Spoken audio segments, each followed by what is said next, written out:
আল্লাহ রাব্বুল আলামিন বলেন, فَمَن يَعْمَلْ مِثْقَالَ ذَرَّةٍ خَيْرًا يَرَهُ وَمَن يَعْمَلْ مِثْقَالَ ذَرَّةٍ شَرًّا يَرَهُ। যে ব্যক্তি যাররা পরিমাণ অনুপরিমাণ যে বান্দা ভালো কাজ করেছে তাও সেদিন সে দেখতে পাবে, যাররা পরিমাণ খারাপ কাজ করেছে তাও সেদিন সে দেখতে পাবে। যাররা বলা হয় সেই জিনিসটাকে যা চোখে দেখা যায় না, চোখে দেখা যায় না এমন কিছু কি যাররা বলা হয়, অণু পরমাণু, এমন জাতীয় গুনাহ সেদিন বান্দা দেখতে পাবে তার আমলনামায়, আবার তার নেক আমলগুলো সেদিন সে দেখতে পাবে। তাহলে আমার আপনার জীবনের যত আমলনামা সব অটো রেকর্ড আছে না নাই? আসতে বলবেন না, আছে না নাই? এই যে আমার মালিক ভাই বসে আছেন, এখানে মেহমানরা বসে আছেন, কিছু ক্যামেরা আছে, মানুষের সীমিত এই মস্তিষ্ক দিয়ে বানানো, মেধা দিয়ে বানানো এই ক্যামেরা যদি রেকর্ড করতে পারে, ধারণ করতে পারে, যিনি আকাশ বানিয়েছেন, যিনি সূর্য বানিয়েছেন, এই সূর্যটা যদিও আমরা দেখি প্লেটের মতো, কিন্তু এই সূর্যটায় পৃথিবী থেকে, এই পৃথিবীর এরিয়া হলো 50 কোটি 10 লাখ বর্গ মাইল। 50 কোটি 10 লাখ বর্গ মাইলের এরকম দুনিয়া 13 লক্ষ জোড়া দিলে পরে একটা সূর্যের সমান হয়। সেই সূর্যের মালিক, আকাশের মালিক, জমিনের মালিক, আমার মালিক, আপনার মালিক, তার কি ক্যামেরা আছে না নাই? কিন্তু আমাদের সলাফের ভাব দেখে মনে হয় আল্লাহর ক্যামেরা মনে হয় দুর্বল হয়ে গেছে, ঠিক না? তাই তো মনে হয়। আপনার সামনে যদি ক্যামেরা সেট করা হয়, আপনি কি আকাম কুকাম করবেন? সিসি ক্যামেরা লাগানো আছে কোথাও, সেই জায়গায় সব পিসাব হয়ে বসে থাকবো, সব দরবেশ হয়ে যাব না? এখানে ক্যামেরা লাগানো আছে, সব রেকর্ড হয়ে যেতেছে। কিন্তু আল্লাহ বলছেন, বান্দারে আমি তো তোর সেই মহান রব, আমি তো সেই মহান প্রভু, তোর প্রত্যেকটা মুহূর্ত তুমি কি করো সব আমার অটো রেকর্ড হয়ে যায়। মহান রব্বুল আলামিন বলছেন, ওয়া ইয়ালামু খাইনাতাল আ'য়ুনি ওয়া মা তুখফিস সুদূর। তোমার চক্ষু কি খেয়ানত করে? তোমার চক্ষু দিয়া রঙিন চশমার ফাঁক দিয়ে তুমি কোন দিকে তাকাও? তুমি যুবক, কোন নারীর সঙ্গে তুমি নজরদারিতে আছো? কোন যুবতীর সঙ্গে তুমি নষ্টামি করছো, দুষ্টামি করছো? পৃথিবীর হয়তো মানুষকে তুমি ফাঁকি দিতে পেরেছো, কিন্তু আল্লাহর ক্যামেরা থেকে তুমি ফাঁকি দিতে পারো না।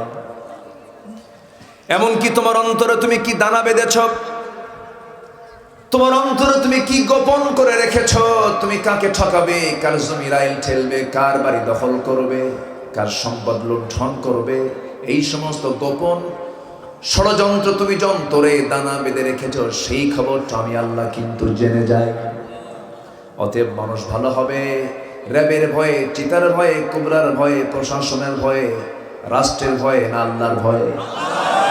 আমরা ভয় করব কাকে? আসতে বলবেন না, কাকে? আল্লাহকে ভয় করব। আমার বন্ধুগণ, যে সূরা থেকে আমি আলোচনা শুরু করেছি, সূরাটার নাম হলো মুনাফিকুন। কিন্তু আমরা কি মুনাফিক হব না মুমিন হব? কিন্তু মুমিন হতে হলে মুনাফিক যা করবে আমরা তার সোজা করব না উল্টা করব? বলেন বলেন। মুনাফিক যা করবে আমরা তার উল্টা করব, আর ইমানদার যা করে মুনাফিক তার উল্টা করে। যোগ বিয়োগ দিলেই রেজাল্ট বের হয়ে যায়। আল্লাহ রাব্বুল আলামিন সূরা মুনাফিকুনে মুনাফিকদের কথাগুলো তুলে ধরেছেন, আবার মুনাফিকদের চিত্রগুলো মহান রব্বুল আলামিন কোরআনে কারীমের বিভিন্ন জায়গায় উপস্থাপন করেছেন। আমি যেখান থেকে তেলাওয়াত করছি সেই তেলাওয়াতকৃত আয়াতের মধ্যে আল্লাহ তাআলা মুনাফিকদের কিছু চিত্র তুলে ধরেছেন, মুনাফিকদের কিছু কথা তুলে ধরেছেন। তবে হ্যাঁ, মুনাফিকদের সবচেয়ে বড় বদগুণ হলো মুনাফিকরা সহজে সত্য কথা বলতে পারে না। মুনাফিকদের সবচেয়ে বড় বদগুণ হলো, খারাপ গুণ হলো, ওরা সত্যবাদী না মিথ্যাবাদী? এখন প্রশ্ন হলো, আমার দেশে সত্যবাদী মানুষ বেশি না মিথ্যাবাদী মানুষ বেশি? তাহলে কি হলো? সব তো মাপ হয়ে যাচ্ছে। আমার বন্ধুগণ, এই পৃথিবীতে যদি প্রশ্ন করা হয় একজন মানুষের জীবনে কখনো কৌতুক করে মিথ্যা কথা বের হয় নাই, তিনি কে বলেন? মুহাম্মদুর রাসূলুল্লাহ সাল্লাল্লাহু আলাইহি ওয়াসাল্লাম। তার জীবনে একটা মিথ্যা কথাও তার মুখ থেকে বের হলো না। আমরা তার উম্মত হয়ে উঠতে বসতে প্রত্যেকটি জায়গায় মিথ্যা কথা আছে না নাই? কাপড় কিনতে গেছেন, কাপড় বিক্রেতা বলছে, ভাই এই যে কাপড়টা আপনাকে দিচ্ছি সলিড কাপড়, ভালো কাপড়, কত টাকা দাম দেই, কেনাই নাই। আছে না নাই? এরকম মিথ্যা কথা হয়। মোবাইলে কথা বলতে নে, ভাই কোথায় আছে এক জায়গায় বলে এক জায়গায়। আমার বন্ধুগণ, ইমানদারের জীবনের এক নাম্বার বৈশিষ্ট্য হবে সে কখনো মিথ্যা কথা বলবে না। কারণ যখন কোনো বান্দা সকালবেলা করে, সকালবেলা যখন হয়ে যায়, আমার মাথা থেকে পা পর্যন্ত প্রত্যেকটা অঙ্গ প্রত্যঙ্গ, ফাইনাল আযা কুল্লা শাইইন তাকফুরুল লিসান, জিহ্বার কাছে চলে আসে। জিহ্বার কাছে এসে বলে, ইত্তাকিল্লাহা ফিনা, আমাদের জন্য তুমি আল্লাহকে ভয় করো। তুমি যদি ঠিক থেকে যাও, ফাইন ইসতাকামতা ইসতাকামনা ওয়া ইন আওয়াজাজতা আওয়াজাজনা, তুমি যদি ঠিক থেকে যাও আমরা ঠিক থেকে যাব, তুমি যদি বেঠিক থেকে যাও আমরা বেঠিক হয়ে যাব। এই জন্য গোটা দেহের রাজধানী হলো জিহ্বা। যার জিহ্বা ঠিক থাকবে তার জান্নাতও ঠিক থাকবে, আর যার জিহ্বা ঠিক নাই তার জান্নাতও ঠিক নাই। কিন্তু প্রশ্ন, আমরা হাসা কথা কই বেশি না মিছা কথা কই বেশি? আমার বন্ধুগণ, আমার ভাইয়েরা, একটু কান লাগাবেন। রাসূল কত দামি কথা বলেছেন। মান আযমানু লি মা বাইনা লিহইয়াইহি ওয়া মা বাইনা রিজলাইহি আযমানু লাহুল জান্নাহ। রাসূল বলেছেন, ও সাহাবীরা, যে ব্যক্তি দুই চোয়ালের মধ্যস্থিত বস্তু জিহ্বা, দুই উরুর মধ্যস্থিত বস্তু লজ্জাস্থানের যে হেফাজত করবে, আমি রাসূল ওয়াদা দিলাম আমি তার জন্য বেহেশতের জামিন হয়ে যাব। জোরে বলি সুবহানাল্লাহ। কম কথা এটা? কিছু লাগে আর?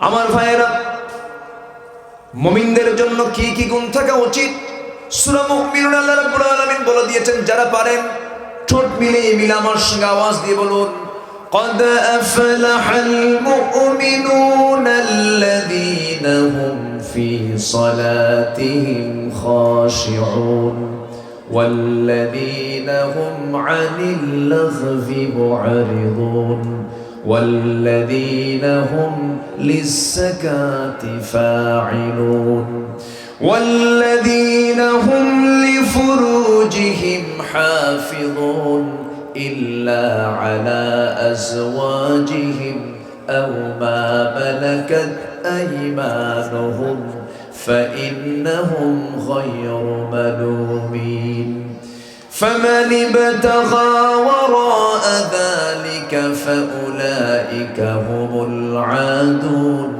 والذين هم لأماناتهم وعهدهم راعون والذين هم على صلواتهم يحافظون أولئك هم الوارثون الذين يرثون الفردوس هم فيها خالدون জোরে বলুন আল্লাহু আকবার। আমরা বিফল চাই না সফল চাই, ব্যর্থতা চাই না সফলতা চাই। আমরা সফলতার সংজ্ঞা নেব কার কাছ থেকে? আল্লাহ যা দিবেন আমাকে পরামর্শ, খারাপ না ভালো? আল্লাহ ছাড়া যার পরামর্শ নেব সেই পরামর্শ খারাপ হবে না ভালো হবে? খারাপ হবে। আল্লাহ দিচ্ছেন পরামর্শ, শোনো বান্দারা, 7টা কাজ করো। কয়টা? 7টা কাজ করবা, ইমানের গুণ তোমার মধ্যে ঢুকে যাবে। 7টা কাজ করবা, তুমি সফল হবে। 7টা কাজ করবা, আমি তোমাকে 1 নম্বর জান্নাত ফিরদাউস দিয়ে দেব। কার কথা? আল্লাহ বলছেন নাম্বার 1, নামাজটাকে খুশুর সঙ্গে আদায় করবা, মনোযোগ দিয়ে নামাজ পড়বা। আজকের সমাজে নামাজি বেশি না বেনামাজি বেশি? হ্যাঁ, বেনামাজি বেশি। নামাজ পড়তে চায় না। মুসলমান নামের আগেও মোহাম্মদ, আবার নামের শেষও ইসলাম। মোহাম্মদ মুজাহিদুল ইসলাম, শরীফুল ইসলাম, আছে না নাই? নামের আগে মোহাম্মদ, শেষে ইসলাম, কিন্তু নামাজ 5 ওয়াক্ত পড়ে না, নামাজের কোনো ধারে না। আবার কিছু সংখ্যক মুসলমান আছে নামাজও পড়ে, রোজাও রাখে, কিন্তু তার নেতা হলো বেনামাজি, চরিত্রহীন লম্পট, আছে না নাই? নামাজি আবার বেনামাজিকে মানবে কেন? নবীর পিছনে নামাজ পড়তো তারা হলো মুনাফিক। চিন্তা করে, নামাজ পড়লে কিন্তু আবার মুসলমান হওয়া যায় না। কি সমস্যা? কি কথা বলে কেন? কিছু ক্যামেরা উঠাবে, কিছু ছবি তুলবে, আওয়াজ দিবেন, তো আপনি তো একটা ডিস্টার্ব। এখানে মেহমানরা এসেছেন, মেহমানকে সম্মান করা কি ওয়াজিব? সুন্নাত কে বলছে? মেহমানকে সম্মান করা কি ওয়াজিব। রাসূল বলেছেন যার ঈমান আছে সে যেন মেহমানকে সম্মান করে। রাসূল এক ইহুদির লাশ দেখলেন, রাসূল দাঁড়ায় গেলেন। কার লাশ? লাশ দেখে রাসূল দাঁড়ায় গেলেন। সাহাবীরা বললেন, ইয়া রাসূলুল্লাহ, আপনি দাঁড়ালেন? তিনি বলেছেন, কি হয়েছে? হুজুর, সে তো ইহুদি। কি ইহুদি তো হয়েছে, কি হয়েছে? সে কি আদম সন্তান না? আল্লাহু আকবার বলেন। আমাদের সবচেয়ে বড় দিক হচ্ছে আমরা মানুষকে সম্মান দিতে জানবো। জোরে বলি ইনশাআল্লাহ। আমার দিকে তাকান, কষ্ট পাচ্ছেন নাকি আপনারা? তাহলে নবীর পিছনে নামাজও পড়তো, রোজাও রাখতো, চোখের পানি ফেলে ফেলে কাঁদতো, কিন্তু নামাজ পড়তো নবীর পিছনে আর নেতা মানত আবু জেহেল। এরকম লোক এখনো আছে না নাই?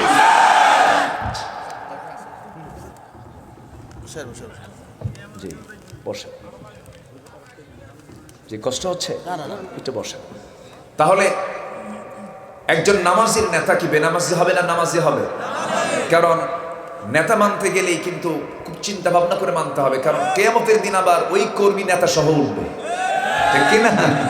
খুব দেখায় দা ইয়াউমা নাদউ কুল্লা উনাসিন বিইমামিহিম, সেদিন প্রত্যেক কর্মীকে তার নেতা সহ ডাকা হবে, প্রত্যেক নেতাকে তার কর্মী সহ ডাকা হবে। সেই দিন লাগবে ওদের ভিতরে মারামারি। জাহান্নামে যাচ্ছে কর্মী, বলবে যে আল্লাহ দোষ তো আমার না, নেতা কইছিল। নেতা বলবে আল্লাহ আমি কইছো মানলো কেন? দারুণ গন্ডগোল লাগবে। শেষ পর্যন্ত উভয়কে জাহান্নামে ঢুকাইয়া দিবেন কে? এই জন্য সম্পর্ক হবে তার সাথে যার নামাজ আছে, ঠিক কিনা বলেন? নামাজ হচ্ছে সবচাইতে বড় কাজ, আর পৃথিবীতে সবচেয়ে বড় অপরাধ হলো যে নামাজকে নষ্ট করে। আমার দিকে তাকান, আল্লাহ রাব্বুল আলামিন 7টা কাজের কথা বলেছেন, সফল হয়ে যাবে। নাম্বার 1 হলো যারা নামাজকে সুন্দর করে খুশুর সাথে আদায় করবে। যারা নাম্বার 2, যারা যাকাতটা ঠিক মতো আদায় করবে, বাজে কথা জিহ্বা থেকে বের করবে না, বাজে কোনো কথা বলবে না, লজ্জাস্থানের হেফাজত করবে। এরপরে ওয়াদা ঠিক রাখবে, আমানত ঠিক রাখবে। নাম্বার 7 হলো যারা তাদের নামাজের যত্ন নেবে, নামাজ দিয়ে শুরু করে নামাজ দিয়ে শেষ করলেন, এই 7টা গুণ যাদের মধ্যে থাকবে, আল্লাহ বলছেন আমি আল্লাহ তাকে জান্নাতুল ফেরদাউসের ওয়ারিস বানায়া দেব। আমাদের ওয়াদা ঠিক আছে? কই ওয়াদা ঠিক আছে? কোথায় ওয়াদা আমরা ঠিক রাখতে পারি? লেনদেন, একটু লেনদেন করলেই তো বোঝা যায় সামাজিক চিত্রের কথা। রাসূলকে বলা হলো মাতা সাআ, কিয়ামত কখন হবে? রাসূল বলেন ইদা উদিয়াতিল আমানা, যখন আমানতদারিতা উঠে যাবে, আমানত থাকবে না। আমানতদারিতা যখন সমাজ থেকে উঠে যাবে, সেই সময় কিয়ামত লক্ষণীয়। একজন লোককে আপনি বাকি দিবেন, সেই বাকির টাকা তোলা সহজ না কঠিন? আসতে বলে, সহজ না কঠিন? আজকের সমাজটা যেন এমন হয়ে গেছে, কাউকে ঠকাতে পারলে বলে এটা চালাক লোক। কিন্তু আপনি যে ঠকালেন একজন মানুষকে, কিন্তু আপনি তো তাকে ঠকালেন না, আপনি নিজেই ঠকে গেলেন। নিজেই তো আপনি ঠকে গেলে। কাউকে ঠকানো কোনো চালাকির কাজ নয়, চরম বোকামি। আমার বন্ধুগণ, কাউকে করজ দিবেন আপনি, আজকের সমাজে বড় বিপদ, বড় বিপদ। নামাজও পড়ছে কিন্তু তার ওয়াদা ঠিক নাই, হবে না। আপনি একজনকে করজ দিয়েছেন, আজকে মুসলিম দোকানে লেখা থাকে বাকি চাহিয়া লজ্জা দিবেন না, এটা তো অত্যন্ত লজ্জার কথা। মুসলমানকে মুসলমান সাহায্য করবে, করজ দেবে, করজ দেওয়া দানের চাইতে সব বেশি। কিন্তু আজকে সেই চিত্র আমরা আজকে দেখতে পাই না। করজ যে দেয় সেই পড়ে বিপদে, করজ যে নেয় তার পাওয়ার যায় বেড়ে। আমি কি ভুল বলতেছি? করজ দিয়েছে, টাকা দেয় না, একদিন চাই, দুদিন চাই, 3 দিন চাইতে গেছে। ভাই সত্যি করে বলো তো, আমার কি টাকাটা দিবা? চোখ এরকম বড় বানায় বলে এখনো টের পাস নাই। এরকম আছে না নাই? আছে না নাই? আবার ক্ষমতারও কিছু মিস ইউজ করে, কে বেশি কথা কইলে কিন্তু হ্যালো দিয়ে দেব, এরকমও কিন্তু আছে। সম্মানিত ভাইয়েরা, যার আমানত ঠিক নাই তার ইমানই ঠিক নাই। লা ঈমানা লিমান লা আমানাতা লাহ, রাসূলের কথা। যার আমানত ঠিক নাই তার ইমানই না। কিসের ইমানটা? কি আমার কথা না নবীর কথা? নবীর কথা। শেষ পর্যন্ত ঋণ দাতা বলে ঋণ গ্রহীতাকে, ভাই তুমি কি টাকাটা দিবা না আমারে? কি তুই কি এখনো টের পাস নাই?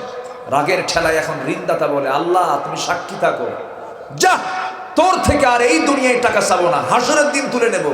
জবাবে বলে, লম্বা ডেট পাইলাম। বাস্তব কথা। আছে না নাই? আছে না নাই? আমানত ঠিক রাখতে হবে, ওয়াদা ঠিক রাখতে হবে। জিম্বাই ঠিক নেই, আপনার ইমান কিসের? মানুষের টাকা মেরে খান। আমরা কি ভালো আছি? আমরা কি ভালো হতে পেরেছি? বনের সম্পত্তি ভাই মেরে খাওয়া তো ভাই এই নাঙ্গল কুটে খুঁজে পাওয়া যাবে না। আছে গোড়ায় কিন্তু হাত দিচ্ছি, গোড়ায় হাত দেওয়া দরকার তো, কারণ আজকে আমি গোড়ায় হাত দেবো না, হাসরের দিন আপনারাই আবার আমার বিরুদ্ধে মামলা দিবেন। ম্যাক্সিমাম বোন তার সম্পত্তি ভাইদের কাছ থেকে পায় না। ম্যাক্সিমাম বোনটার সম্পত্তি চাইতে আসলেই ভাইয়ের চেহারা ফ্যাকাশে হয়, কথাও কয় না। আমাদের টেবিলে বহু প্রশ্ন আসে, বহু প্রশ্ন।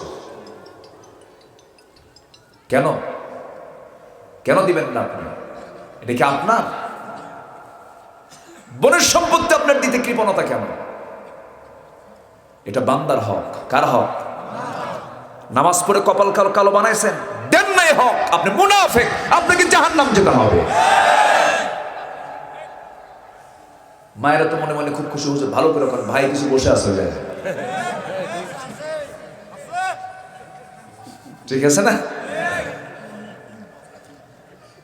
বাপ এক যুগ হলে মারা গেছে, বোন মাঝে মাঝে এসে ভাইয়ের কাছে লজ্জায় বলতে পারে না। ধানি জমিগুলো চাষ করে করে ধানগুলো গোলায় তোলে বোনের জায়গাগুলো, ভাই জমিগুলো বুঝায় দেয় না। মাঝে মাঝে বছরে 2 বার করে দাওয়াত দেয়, বাড়িতে আসে, নিয়ে এসে সুন্দর করে পিঠা খাওয়ায়া পাশে আস্তে করে বসায় বলে, বোন শোনো, বিয়ে শাদী হয়ে গেছে, সংসার হয়ে গেছে, একটা কথা বলি কি, অংশ নিলে কিন্তু ধ্বংস হয়। দেখছেন কি ফতুয়া দিল? মানে এটা শয়তান থেকে ওহী নাযিল হয়েছে। এটা আছে না নাই?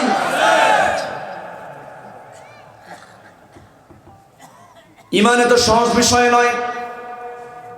আমার থেকে কেউ পাবি, এটা আমার জন্য চরম বিপদ।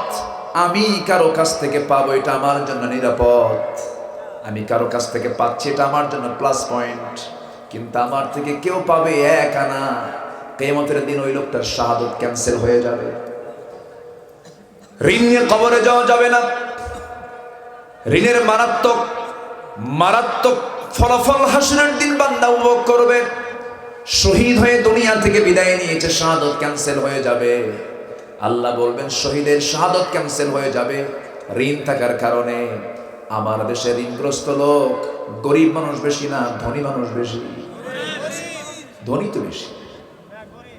থামেন, বলি বলি, কথা আছে তো। 2000 কোটি টাকার মালিক ব্যাংক ঋণ নিয়েছে 4000 কোটি টাকা। 2000 কোটি টাকা কার? ওর বাপের। এগুলো হচ্ছে ভিআইপি ফকির। কি ফকির? বড় তোমার ভিআইপি গিরি বাজাবে আল্লাহ তাআলা। আছে না? আছে না? খালি লেখা থাকে ঋণ খেলাপিদেরকে বয়কট করুন, শুধু খাতা কাগজে কলমে। আমার দেশে কোনো কিছুর সংকট ছিল না। গোটা পৃথিবীর বহু দেশ সফর করেছি, কিন্তু আমার দেশের মতো সুন্দর সাজানো গোছানো এত বরকতময় দেশ আমি, এত সুন্দর দেশ আমি কোথাও পাই নাই। যে দেশে পাহাড় আছে, নদী আছে, খাল আছে, বিল আছে, যেই দেশে সমস্ত খনি আছে, তেল আছে, গ্যাস আছে, কয়লা আছে, খনির দিক থেকে অভাব নাই, সম্পদের দিক থেকে অভাব নাই। আমার দেশের মাটি সোনার চেয়েও খাঁটি, ঠিক কিনা? কোনো কিছুর সংকট নেই। কিন্তু যে সংকট আমরা লক্ষ্য করি, সেই সংকট হলো সৎ এবং যোগ্য নেতৃত্বের সংকট। এই সংকট হচ্ছে সবচাইতে বড়। এদেশের স্বাধীনতার স্থপতি বঙ্গবন্ধু শেখ মুজিবুর রহমান, তিনি বলেছিলেন আফসোস করে স্বাধীনতার পরে, এদেশের মানুষ, যে দেশের মানুষ দেশ স্বাধীন করে পায় তেলের খনি, গ্যাসের খনি, স্বর্ণের খনি, আমি পাইছি হলো সোরের খনি। এটা বঙ্গবন্ধুর কথা, আমার দোষ নাই, উনি বলেছেন। কি কষ্ট পাচ্ছেন? কর্মী খুঁজে পাওয়া যায়, সব মঞ্চে এসে উঠে বসে, কেউ সামনে থাকতে চায় না। মঞ্চ তো ভাঙবেই, ভাঙলো না সামনে মাঝখানে। সেসব ওবায়দুল কাদের সাহেব বলেই ফেললেন যে এত নেতা আমি দেখতে চাই না, আমি চাই হলো দেশের জন্য যারা কাজ করতে চায়। এটা আমাদেরও বক্তব্য, ঠিক কি না? কষ্ট পাচ্ছেন নাকি আপনারা? বাস্তব তো এটাই। শুধু চেহারা দেখাতে চাই আমরা, কাজ দেখাতে চাই না। আল্লাহ তাআলা চেহারা দেখবেন না কাজ দেখবেন? মসজিদে ইমাম কয়জন হয়? সব মুসল্লি যদি বলে আমি ইমাম, মেম্বার থাকবে? মেম্বার থাকবে? কোন থাকবে না। নামাজ থেকে সব শিক্ষা নিতে হবে। নামাজকে আমরা রেগুলার করব, নামাজ থেকে শিক্ষা নেব। নবীজি যখন দুনিয়া থেকে বিদায় নেবেন, বিদায় লগন যখন চলে এলো, নবীজির মৃত্যুর সময় হয়ে গেছে। নবীজি আয়েশাকে বলছেন, আয়েশা আমার মনে হয় মৃত্যুর সময় হয়ে গেছে।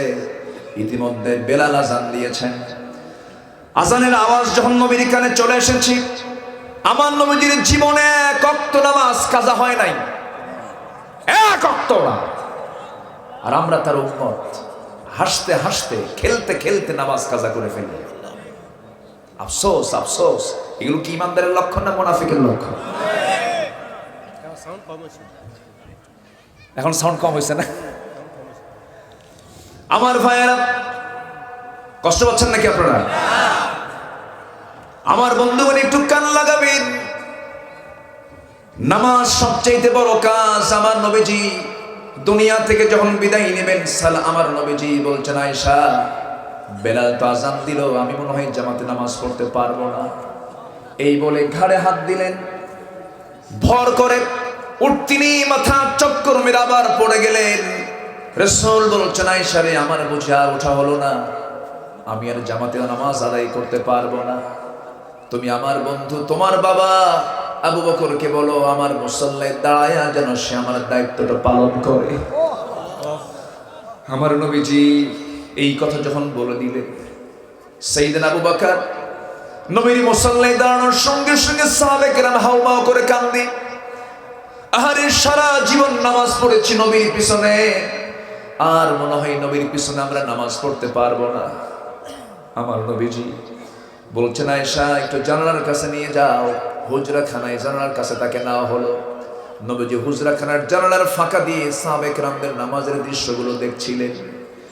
নবীজির চোখের কোনা বেয়ে টপ টপ করে পানি পড়ছিল। আমার নবীজি বললেন, ও আমার আয়েশা, দেখো আমার সাহাবীরা কত সুন্দর করে নামাজ পড়ে। আয়েশা বলছেন, ইয়া রাসূলুল্লাহ, সাহাবীরা নামাজ পড়ছে, আপনি কেন কাঁদেন? আপনার চোখে কেন পানি? রাসূল বলছেন, আয়েশা রে, মানুষের কান্না হলো দু প্রকার, একটা হলো চরম আনন্দের কান্না, আর একটা হলো চরম দুঃখের কান্না। আমার চোখের যে পানি দেখতে পেতেছে, এই চোখের পানি হলো আমার চরম আনন্দের চোখের পানি। এই চোখের পানি আজকে আমার দেখতে পাচ্ছি, এর কারণটা হলো আজকে আমার সাহাবীরা রাষ্ট্রীয় পর্যায়ে নামাজ কায়েমের পর তারা আজকে কাতারে কাতারে নামাজ পড়তেছে। এই নামাজ কায়েম করতে গিয়ে তায়েফের মানুষ আমাকে মেরে রক্তাক্ত করে দিয়েছিল, মক্কার মানুষ আমাকে মেরে মেরে রক্তাক্ত করে দিয়েছিল, মক্কার কুরাইশ আমাকে ঘাড় ধাক্কা দিয়ে রাষ্ট্রদ্রোহিতার মামলা দিয়া আমাকে, আমার সাহাবায়ে কেরামকে ঘাড় ধাক্কা দিয়ে দেশ থেকে বের করে দিয়েছিল। আমার অপরাধ একটাই ছিল, আমি রাসূল বলেছিলাম এই জমিনে কারো আইন চলবে না, আইন চলতে হবে কার? আমার নবীজি এবার বলছেন, আয়েশা, সেই নামাজ আজকে কায়েম হয়ে গেছে। আমার নবীর কায়েম হওয়ার সমাজে কি সুদ ছিল নাকি? আস্তে কয়, জেনা ছিল নাকি? মদ ছিল নাকি? জুয়া ছিল নাকি? এই মদ, জুয়া, জেনা, সুদের কারবার হচ্ছে আবু জেহেলের সমাজে ছিল।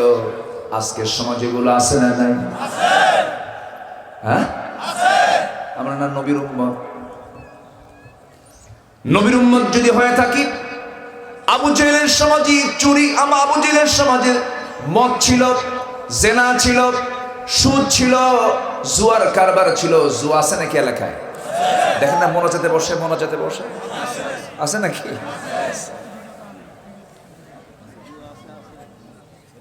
বলবো, কথা বলবো, কারো কোনো সমস্যা নাই তো? আমি লজ্জায় মরে যাই যখন আল্লাহর নাম নিয়ে যখন কেউ লজ্জা পায় বলতে। আল্লাহর নাম নেব উচ্চ আওয়াজে, নারে তাকবীরের স্লোগানকে অনেকের বরদাস্ত হয় না, আছে না এটা? অথচ জন্ম নিয়েছি কোন আওয়াজ শুনে? জোরে বলেন। আজান শুনি কোন আওয়াজ দিয়ে? থামেন। আজান শুনি কোন আওয়াজ দিয়া? নামাজ শুরু করি কোন তাকবীর দিয়া? রুকুতে যাই কি বলে? সেজদায় যাই কি বলে? আবার যখন মরে যাব, আসসালাতু আলাল মাইয়িত, জানাজার জন্য যখন প্রস্তুতি নেব, তখন শুরু হবে কি দিয়া? আরো জোরে কি দিয়া? সে আল্লাহু আকবার তাকবীরকে যারা বিতর্কিত করে, তাদের ঈমানটাও বিতর্কিত, তাদের জন্ম বিতর্কিত, তাদের জানাজা না দিয়া কুত্তা বিলায়ের মতো বিদায় করা দরকার।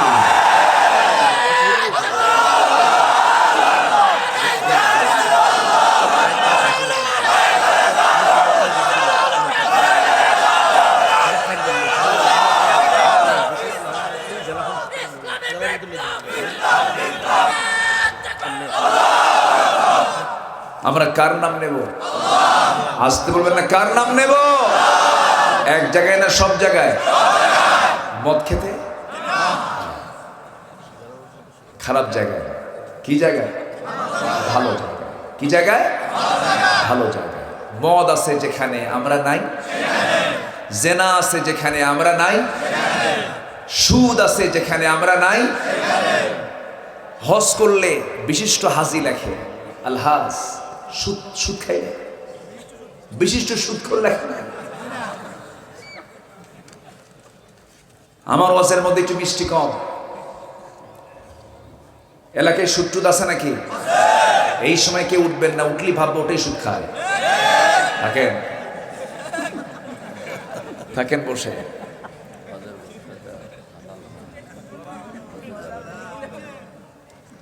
সম্মানিত ভাইয়েরা, সুদের মোহরা চলছে আজ।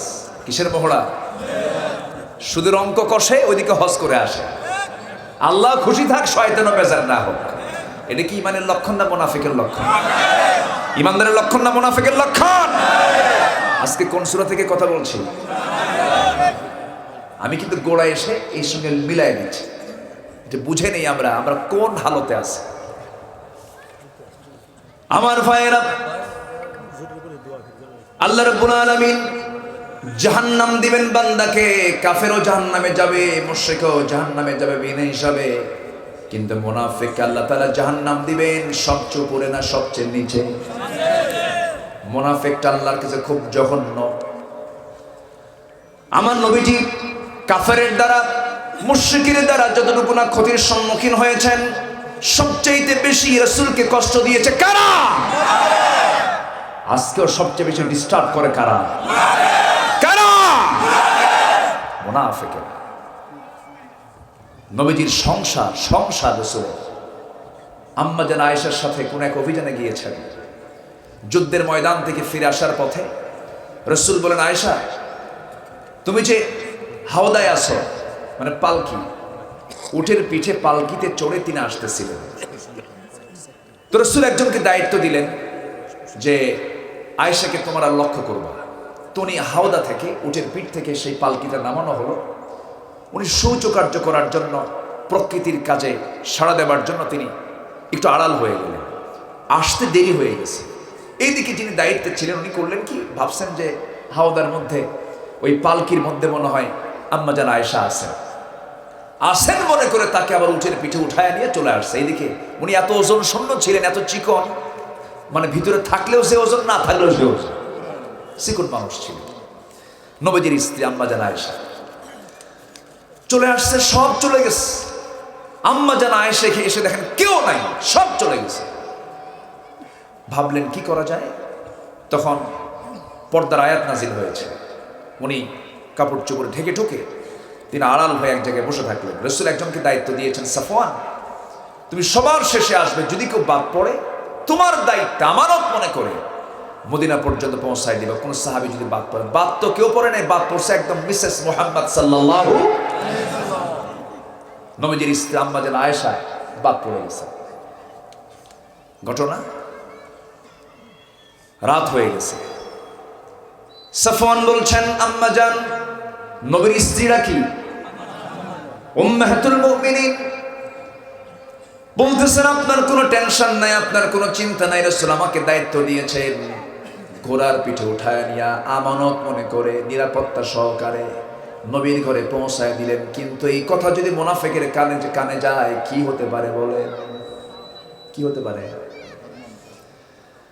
রাতের আধারে সাফওয়ান রাদিয়াল্লাহু তাআলা আনহু প্রয়োজনের পরিপ্রেক্ষিতে, মুক্তাজায়ে হাল অবস্থার পরিপ্রেক্ষিতে তাকে সেখান থেকে নিয়ে চলে আসলেন, নবীর ঘরে পৌঁছায় দিলেন। এইদিকে গোটা মদিনায় সমস্ত মুনাফিকরা ব্রেকিং নিউজ দিয়েছে। কি নিউজ?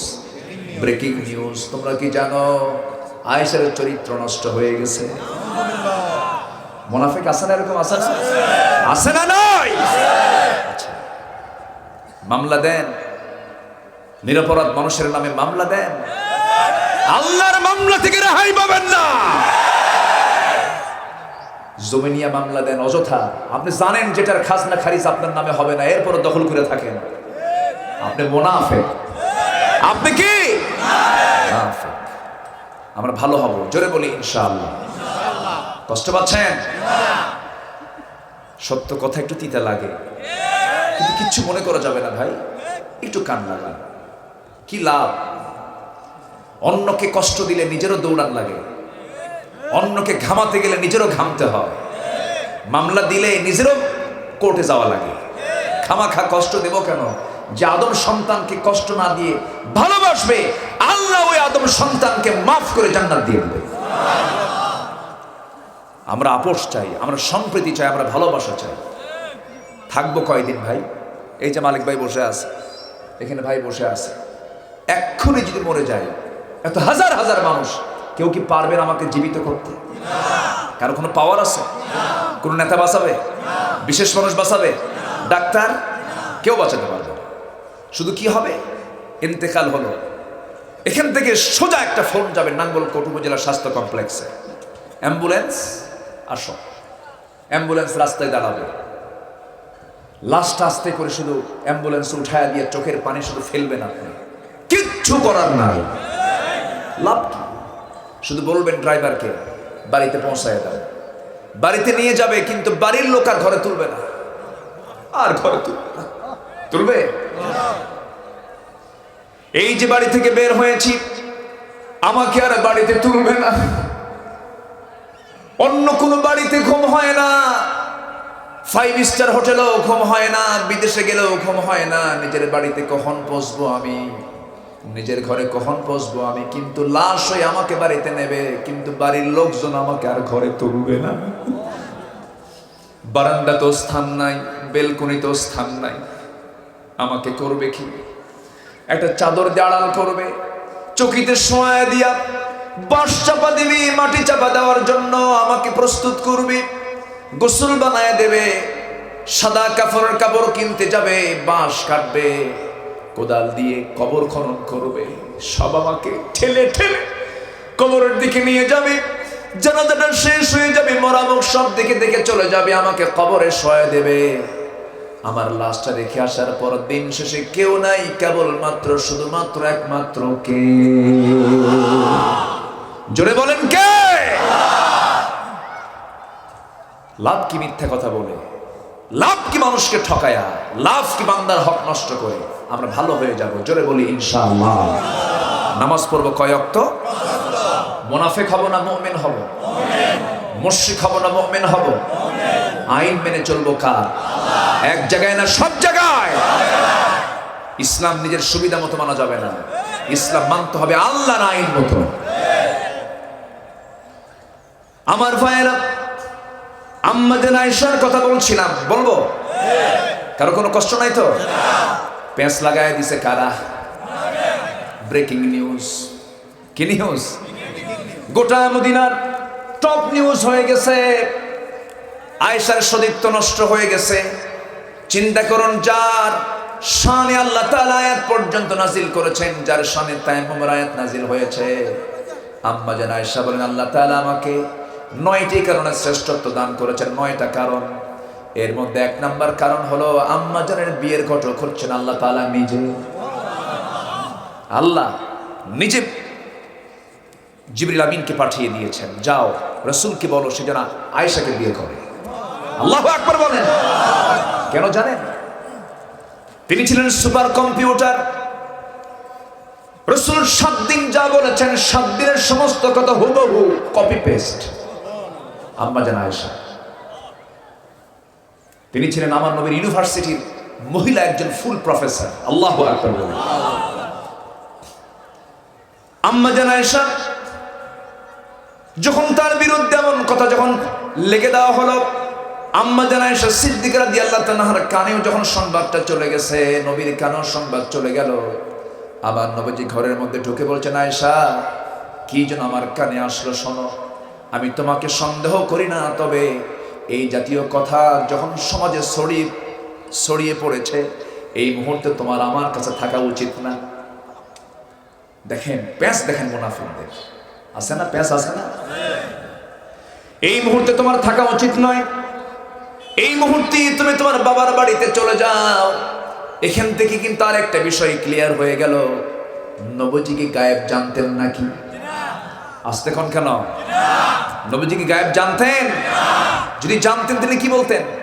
ওগুলো সব মুনাফিকদের বানানো কথা, চুপ থাকো, কিছুই হয় নাই। রাসূল তা বলতেন। আমার দেশের অনেক ভুল বোঝা মানুষগুলো বলে রাসূল নাকি গায়েব জানতেন। না, পৃথিবীর কোনো মানুষ গায়েব জানে না। বাচ্চা হয় না, দরবারে যায়, আছে না নাই? যায় বলে বাবা একটা বাচ্চা দিবা, ও কি বাচ্চা দেওয়ার মহাজন? বাচ্চা কে দিবেন? ওলি হতে পারে না। গাছা মদ খায় যারা শীত হয়ে থাকে তারা এখন আল্লাহর ওলি হবে না। এটা ভুল ধারণা মানুষের। সালাদ চট পরে পরে হাঁটতেছে, পিছন দিয়ে বলে বাবা বাচ্চা কি আমার হবে? বাবা বিয়ের বয়স 19 বছর, বাবা কিচ্ছু বলে না, বাবা হাঁটতেছে আর পেশাব করতেছে। পিছন থেকে পাগলগুলো বলে এই তো বাবার রহমতের পানি ঝরা শুরু হয়েছে। যেরকম নাউজুবিল্লাহ, এরকম মূর্খ আমার দেশে আছে না নাই? তোমার জুতা ছিঁড়ে গেছে তাও তুমি আল্লাহর কাছে বলো, সন্তান তো দূরেই থাকে, জুতা ছিঁড়ছে তাও তুমি বলো আল্লাহ জুতা ছিঁড়ে গেছে, ইন্না লিল্লাহ।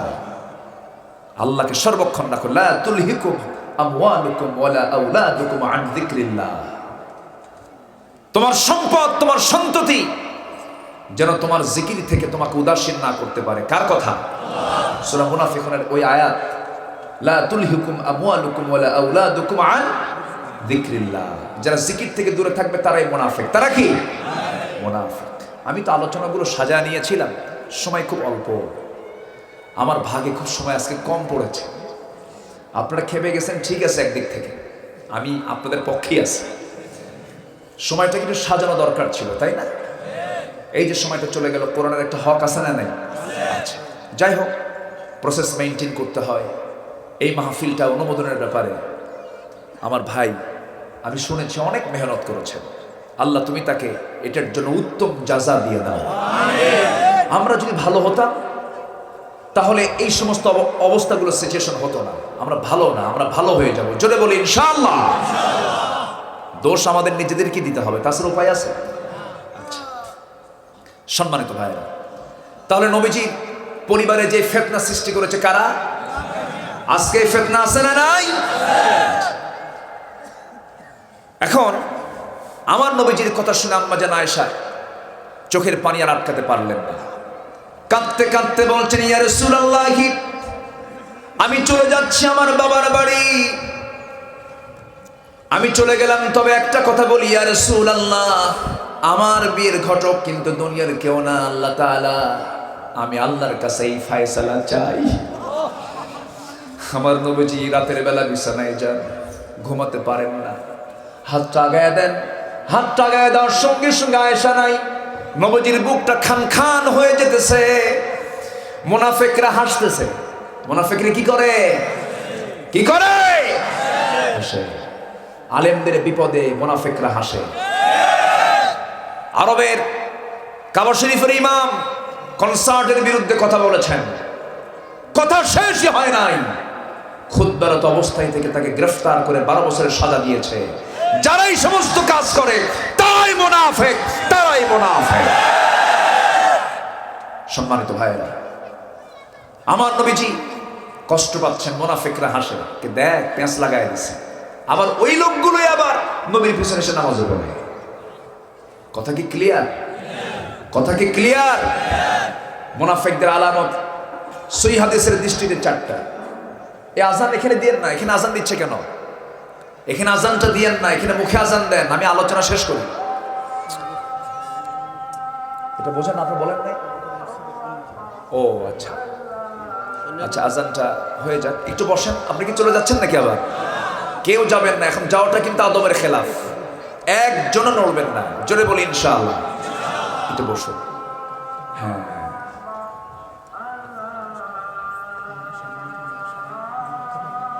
আলহামদুলিল্লাহ। আজানটা একজন জবাব দেন। হ্যাঁ, আজানের জবাবটা একজন দেন, আমি একটু বলি। হ্যাঁ জি, একজন জবাব দেবেন, দায়িত্ব নেবেন। জি, সম্মানিত ভাইয়েরা, আজকের মাহফিলটা মূলত একটা মাদ্রাসা শুরু হয়ে যাচ্ছে নতুন করে। আছে মাদ্রাসা না? আছে। এটাকে নতুন করে কনস্ট্রাকশন আকারে বড় একটা তারা প্ল্যান নিয়েছেন, জায়গাও তারা সিলেকশন করেছেন। নিচে পানি, জান্নাতিন তাজরি মিন তাহতিহাল আনহার, নহরের পাশে, মানে পুকুরের উপরেই এই বিল্ডিংটা হবে। তো এই মাদ্রাসা হোক, সবাই আপনারা চান না? সবাই চান তো ইনশাআল্লাহ? আল্লাহ তুমি মাদ্রাসাকে কবুল করো। জোরে বলি আমিন। একটু কথা আমাকে বলতে হবে, সেটা হলো নবীজি এই যে বিপদটা সৃষ্টি হলো, এই বিপদটা সৃষ্টি করেছে কারা? বলেন কারা করেছে? কিন্তু মুনাফিকরা কি জিততে পারে শেষে? আসতে বলবেন না, জিততে পারে? আমার নবীজি শুকায় যাচ্ছেন, আম্মা জান আয়েশা শুকায় যাচ্ছেন।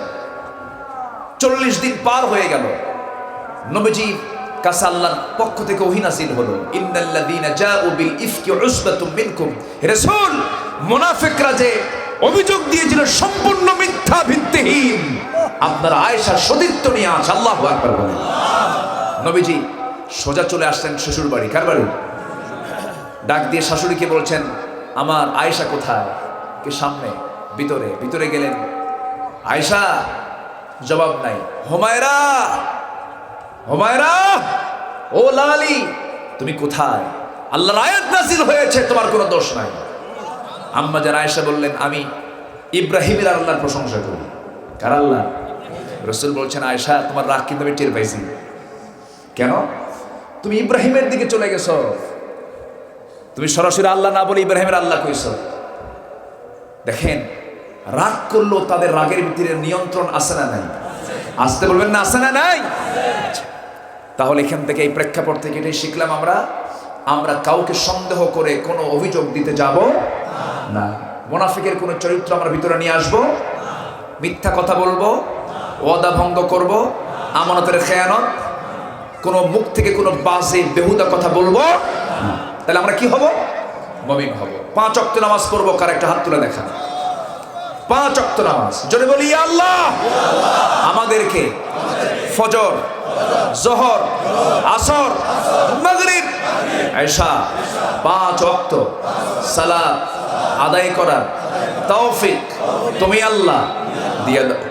জোরে বলি আমিন। কেউ উঠবেন না, এখানে আজান হবে, নামাজ হবে। এই উম্মতের জন্য প্রত্যেকটা জমিনি মসজিদ, আলহামদুলিল্লাহ বলেন। এই উম্মতের জন্য প্রত্যেকটা জমিনি মসজিদ, এখানে নামাজ হবে। কোনো প্রবলেম নেই, কোনো সমস্যা নেই। পুকুরও আছে, এই দেখেন পুকুর, অজু আছে, অজুর জায়গা আছে, নামাজ এখানে হবে। পড়বেন না সবাই? থাকুন। একটু আমি আপনাদেরকে কষ্ট দেব। প্রথমে কেন বলিনি? প্রথমে উঠে যদি আমি আবার শুরু করি আপনারা বিরক্ত হবেন। কেউ যাবেন না, দোয়া করে আমরা এখান থেকে উঠবো। দোয়া হবে শেষ কাজ। দোয়া হবে কি? শেষ কাজ। এরপর আজান হবে মুখে, এরপর ওযু হবে, এরপর নামাজ আমরা দাঁড়াবো। মেয়র মহোদয় তিনি মাদ্রাসার উন্নয়ন কাজের জন্য তিনি দিতে চেয়েছেন 2 লক্ষ টাকা। কেউ তো জোরেও বললেন না মারহাবা। ওনার সঙ্গে কিন্তু জমিনে মারামারি আছে নাকি আপনাদের? জোরে বলতে সমস্যা কোথায়? জোরে কোন মারহাবা। আচ্ছা, ওঠে কে দেখেন তো, এই যে উঠতেছে কেন? আপনি উঠলে তো আপনাকে দেখে আরেকজন উঠবে। 10টা মিনিট অথবা 5টা মিনিট একটু বসেন, আমরা একসঙ্গে দোয়া করি। মাহফিলের শৃঙ্খলা রক্ষার দায়িত্ব কি একার না সবার? ফুল বাগানের একটা ফুল কমলে বাগানের সৌন্দর্য বাড়ে না কমে? এখানে একটা ফুল আপনি উঠবেন, ফুল একটা কমে গেল, বসেন। আচ্ছা, মেয়র মহোদয় তিনি দিতে চেয়েছেন, আল্লাহ তুমি তার এই বরকতি দানকে কবুল করো। হাজী মাসুদ খান, ইনি আমার মসজিদের মুতুয়াল্লি ঢাকা, যিনি আমাকে এই মাহফিলে দাওয়াতের জন্য প্রথম উনি আমাকে বলেছেন। এই যে জসিম কোথায়? এই জসিম ঢাকায় থাকে, জসিম ভাই, উনি এই মাহফিলের জন্য আমাকে আসতে বলেছিলেন। মাসুদ ভাইয়ের মাধ্যমে তিনিও দিতে চেয়েছেন। তো আমি এসেছি, রাগ করছেন নাকি আপনারা? একদম যে আমার মসজিদে হানা দিছে কমিটি, একদম কমিটির মসজিদের মূল কমিটিকে বলছে, হুজুর ভাই আপনার হুজুরকে না দিলে আমার এলাকায় আমি যেতে পারতেছি না। জসিম ভাই উনি দাওয়াত করে আমাকে এনেছেন। আমি নিজেও খুশি যে আজকে এই যে ব্যস্তপূর্ণ মানুষ, তারা সবাই সব ব্যস্ততাকে মাইনাস করে কোরআনকে আজকে শোনাটার ব্যস্ততাই তারা সবচেয়ে বড় বানিয়ে নিয়েছে। আলহামদুলিল্লাহ বলুন। খুব সুন্দর, আমিও খুশি হয়েছি। আপনারা খুশি হয়েছেন তো? আল্লাহ মাহফিলকে কবুল করুন, জোরে বলি আমিন। তো উনি দিয়েছেন 10,000 টাকা, আল্লাহ কবুল করুন। ওমান প্রবাসী হাফেজ আবু বকর 20,000 টাকা, জোরে বলি মারহাবা, আল্লাহ কবুল করুন। আমি তো কালেকশন পারি না, কালেকশনের জন্য কিছু এক্সপার্ট বক্তা আছে, নাকের ফুল কানের দুল যা আছে সব দিয়ে দেয়, লুঙ্গি ছাড়া আমি পারি না। আচ্ছা আচ্ছা, তো আমার এরকম অভ্যাসটা নাই। তো যাই হোক, আমরা যে যা পারি আমরা দেব, জোরে বলি ইনশাআল্লাহ। যদি একটু ব্যাগ যায়, মানে আপনি কিন্তু যা দিবেন, আপনি যদি নাও দেন তাও কমিটি খুশি, তারা কিন্তু জোর করেনি আমাকে। কিন্তু আমি চাচ্ছি কি জানেন, এই মাদ্রাসায় একক দান থাক না সবার দান থাক। 2 টাকা হলেও আপনি যেন বলতে পারেন যে আমার 2টা টাকা আমি এই মাদ্রাসায় কি করেছি, দান করেছি। একটু ব্যাগ যাচ্ছে, দান সবাই করতে পারে না, দান করা ভাগ্যের ব্যাপার। চাদর যাচ্ছে, ব্যাগ যাচ্ছে, আমরা যে যা পারি আমরা দেব। আচ্ছা, আধা শতক সম্পত্তি মুরব্বী 2,000 টাকা এবং আধা শতক মানে কি? ও আচ্ছা, মানে আধা শতক জমিন উনি দান করতে চেয়েছেন। বলি মারহাবা, আল্লাহ কবুল করুন। আচ্ছা, আলহামদুলিল্লাহ। আচ্ছা, সাবেক চেয়ারম্যান মহোদয় না? সাবেক চেয়ারম্যান, দেখেন চেহারা দেখছেন আপনি, এত সুন্দর চেহারার মানুষ। আমার তো মনে হয় না যে দেশি মানুষ, ভাবলাম যে এটা ইরান থেকে আসছে কিনা। দাড়িটা রাখলে কেমন হয় বলেন তো, বলেন কেমন হয়? আগামীতে আমরা তাকে দাড়ি ছাড়া দেখবো না, দাড়িওয়ালা দেখবো, জোরে বলে ইনশাআল্লাহ। এই যে দাড়ি, ঠিক আছে না? জি ইনশাআল্লাহ। আমার ভাইজান 5,000 টাকা দিতে চেয়েছেন, বলি মারহাবা। ব্যাগ যাচ্ছে, ব্যাগের সংখ্যা কম হয়ে গেছে, ও পিছন থেকে আসতেছে, ভাই আসতেছে, সমস্যা নেই। আচ্ছা, আমার কবির ভাই মাদ্রাসার জন্য 2%। আমার ভাই 100 দিবেন। আমার ভাই কি নাম আপনার? নুরুল আমিন, যে উনি দিতে চেয়েছেন 1%। إن الحمد لله الأكرم الذي خلق الإنسان وكرم وعلمه من البيان ما لم يعلم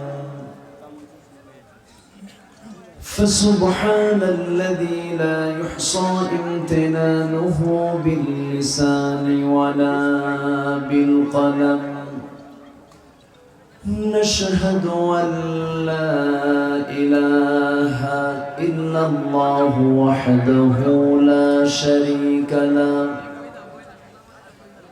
ونشهد أن سيدنا وحبيبنا ومولانا محمدا عبده ورسوله الذي أرسله بالحق بشيرا ونذيرا وداعيا إلى الله بإذنه وسراجا منيرا فقد قال الله تعالى في كلامه المجيد وفرقانه الحميد أعوذ بالله من الشيطان الرجيم بسم الله الرحمن الرحيم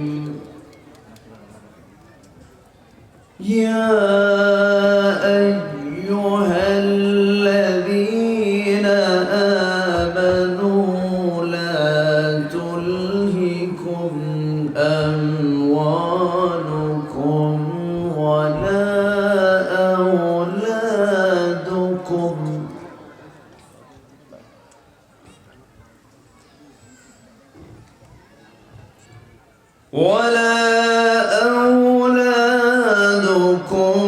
عن ذكر الله ومن يفعل ذلك فأولئك هم الخاسرون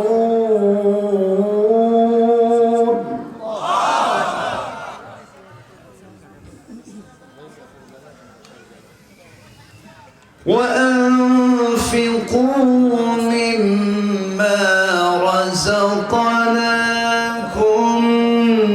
من قبل أن يأتي أحدكم الموت فيقول رب لولا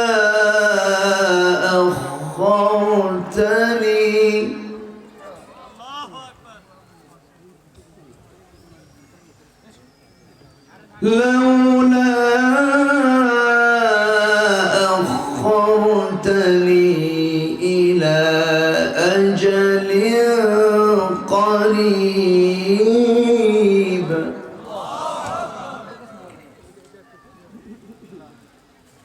فأصدق وأكن من الصالحين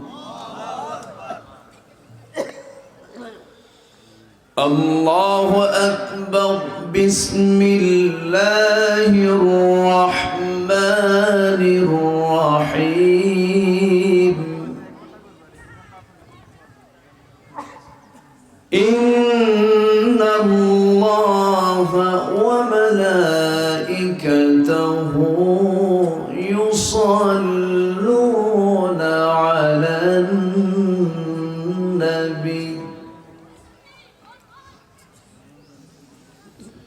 يا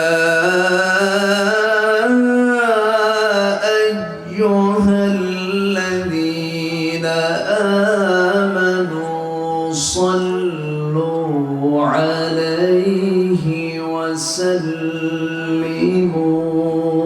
تسليما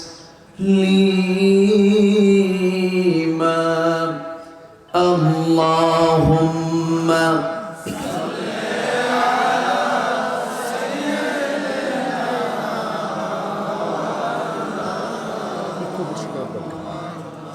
আর ওটা সরাই দেয়, ফুলটা সরাই দেয়।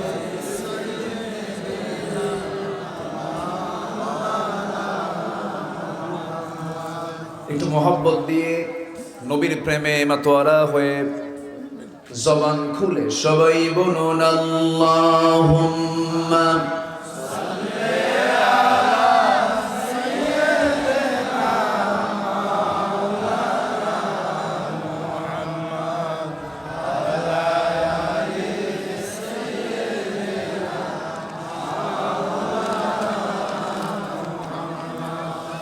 সবাই বলুন بلغ العلا بكماله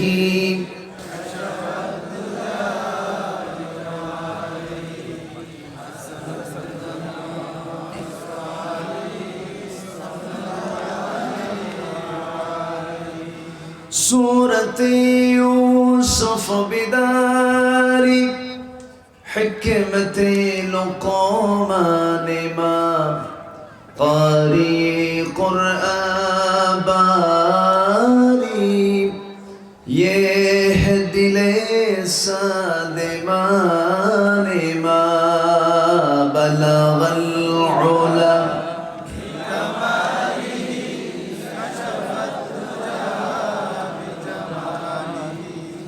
حسنت جميع خصاله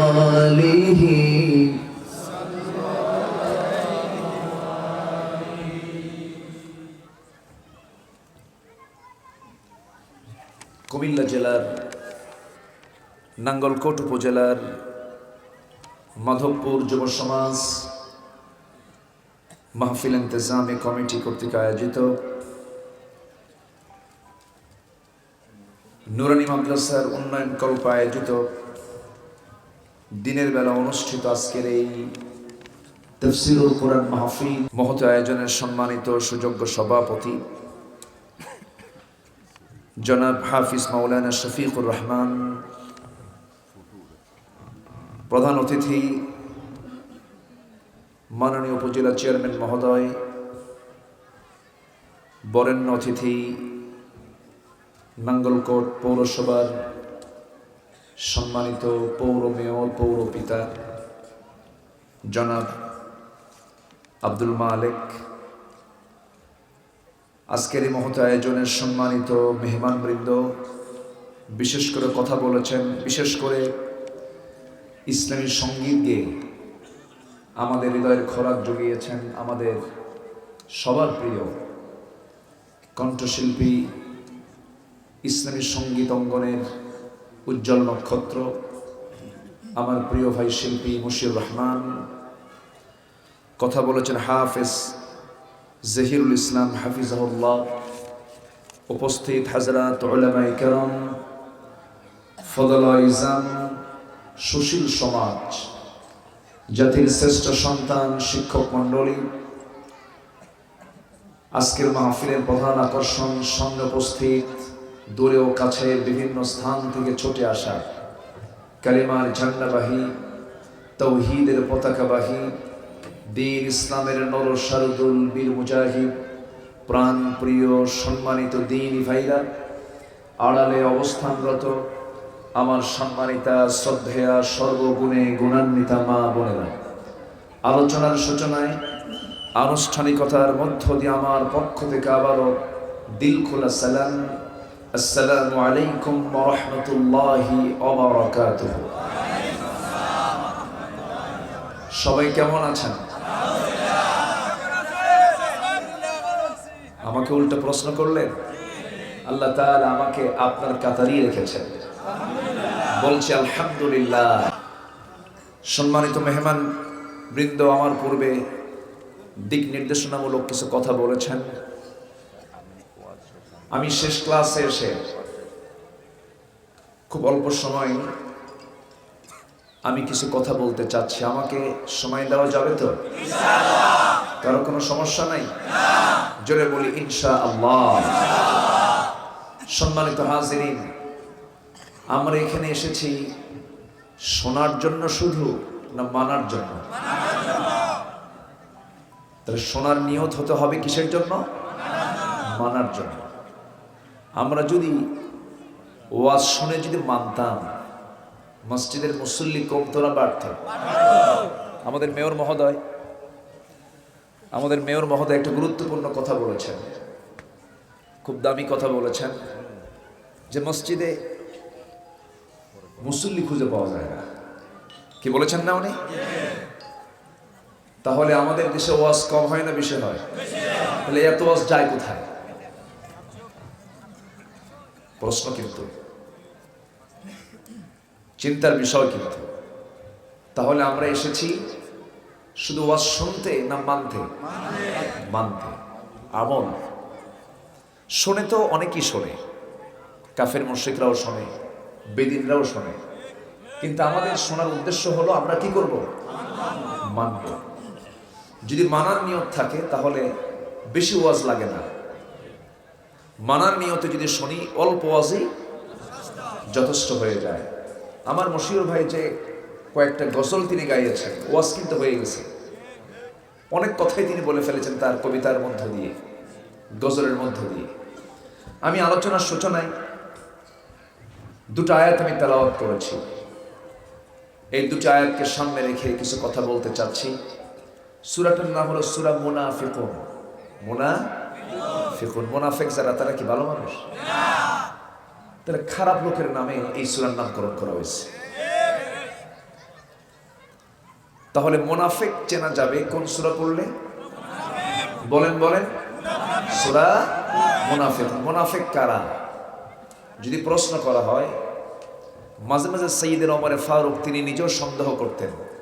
আমার নবীর এক সাহাবীর কাছে মুনাফিকদের তালিকা ছিল, রাসূল তার কাছে তালিকা রেখেছিলেন, তো তোমার কাছে তালিকাটা রাখো।